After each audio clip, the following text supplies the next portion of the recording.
Assalamualaikum warahmatullahi wabarakatuh. Selamat pagi. Perkenalkan, saya Muhammad Faldian Sarahman dari kelas MT5A dengan NIM 1905102064. Kali ini saya akan membahas pembahasan mata kuliah seminar. Seminar dalam Kamus Besar Bahasa Indonesia, seminar dapat diartikan sebagai pertemuan atau persidangan untuk membahas suatu masalah di bawah pimpinan ahli. Hal yang dimaksud misalnya dosen, guru besar, pakar, peneliti, dan yang lain. Di sini ada manfaat seminar, terbagi beberapa poin, yaitu dalam seminar banyak terlontar ide-ide cemerlang, dapat menggali potensi-potensi yang tersembunyi.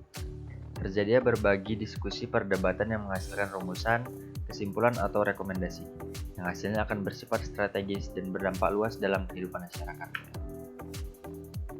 Konsep dasar karya ilmiah. Pengertiannya, tulisan yang membahas ilmu pengetahuan yang disusun secara sistematis dengan menggunakan bahasa yang benar. Syaratnya, disusun secara sistematis, membahas konsep ilmu pengetahuan, dituangkan menggunakan bahasa yang benar, menggunakan bahasa tulis sebagai media. Jenis karya tulis ilmiah. Di sini ada laporan yang terbagi 2 poin, laporan teknik dan laporan penelitian. Yang kedua ada textbooks atau isinya kumpulan teori suatu ilmu. Yang ketiga ada kertas kerja, yang keempat makalah, yang kelima skripsi, yang keenam tesis, yang ketujuh disertasi.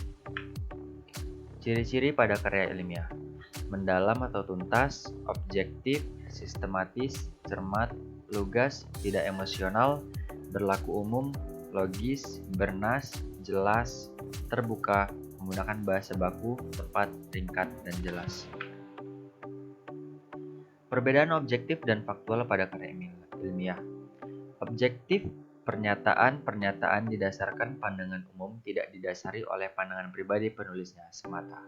Sedangkan faktual, kebenaran di dalamnya didasarkan kenyataan yang sesungguhnya. Penyajian karya tulis ilmiah. Sini ada 4 poin, yaitu naratif, deskriptif, eksposisi, dan argumentasi. Yang dimana naratif bentuknya narasi hasilnya kisahan, deskriptif bentuknya deskripsi hasilnya uraian, eksposisi bentuknya eksposisi hasilnya paparan, dan argumentasi bentuknya argumentasi hasilnya bahasa. Sistematika penulisan karya ilmiah. Karya ilmiah terbagi menjadi 3 bagian, yaitu bagian awal atau pelengkap pendahuluan awal, yang kedua bagian isi, tubuh karangan yang merupakan inti, yang ketiga bagian akhir atau pelengkap akhir. Susunan umum karya tulis ilmiah. Bab 1 pendahuluan.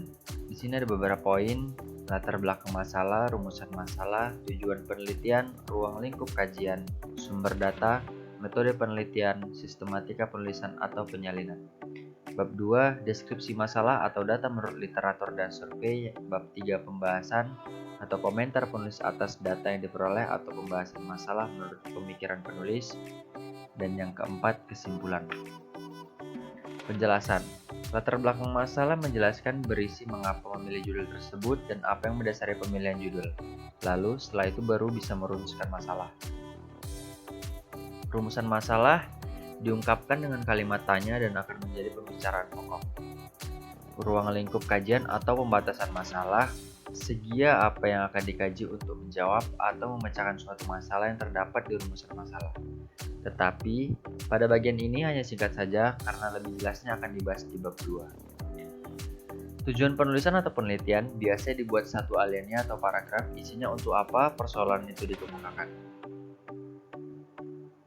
Postulat dan hipotesis. Postulat adalah biasanya berupa teori, dalil, hukum, dan lain-lain berkaitan dengan bab 2. Sedangkan hipotesis, dugaan ataupun perkiraan sementara. Sumber data berisi usaha apa saja yang dilakukan penulis untuk mendapatkan data. Bisa berupa menyebarkan kuesioner, wawancara narasumber, lalu data apa yang akan digunakan primer atau sekunder. Metode penelitian. Metode apa yang dilakukan pada penelitian tersebut? Sistematika penyajian.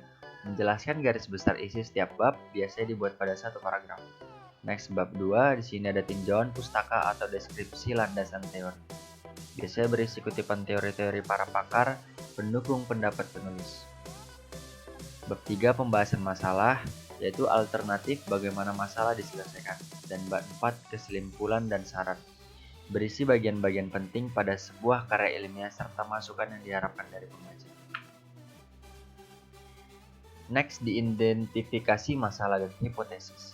Tujuan dari permasalahan masalah adalah mencari sesuatu dalam kerangka pemuasan akademis seseorang, memenuhi keinginan sosial dan menyediakan sesuatu yang bermanfaat, memuaskan perhatian serta keinginan seseorang akan hal-hal baru. Cara untuk merumuskan masalah. Di sini ada 4 poin, yaitu dirumuskan dalam bentuk pertanyaan, dirumuskan hendaknya dibuat jelas dan padat, rumusan masalah harus berisi implikasi adanya data untuk memecahkan masalah, dan keempat, rumusan masalah merupakan masalah dasar dalam membuat hipotesis. Permasalahan yang baik memiliki 3 ciri utama, yaitu mempunyai nilai penelitian atau permasalahan tersebut bersifat asli atau original. Visible, yaitu permasalahan tersebut dapat dipecahkan, dan yang terakhir sesuai dengan kualifikasi peneliti atau permasalahan yang dibawa menarik minat bagi si peneliti. Langkah-langkah penting dalam membuat perumusan masalah. 1. Tentukan fokus penelitian. 2. Cari kemungkinan dari berbagai faktor yang ada kaitannya dengan penelitian yang dibawa. 3. Pengkajian faktor mana yang paling menarik. 4. Kaitkan secara logis faktor-faktor subfokus yang dipilih dengan fokus penelitian. Oke, terima kasih. Mungkin itu saja pembahasan materi dari kuliah seminar. Saya akhiri. Assalamualaikum warahmatullahi wabarakatuh.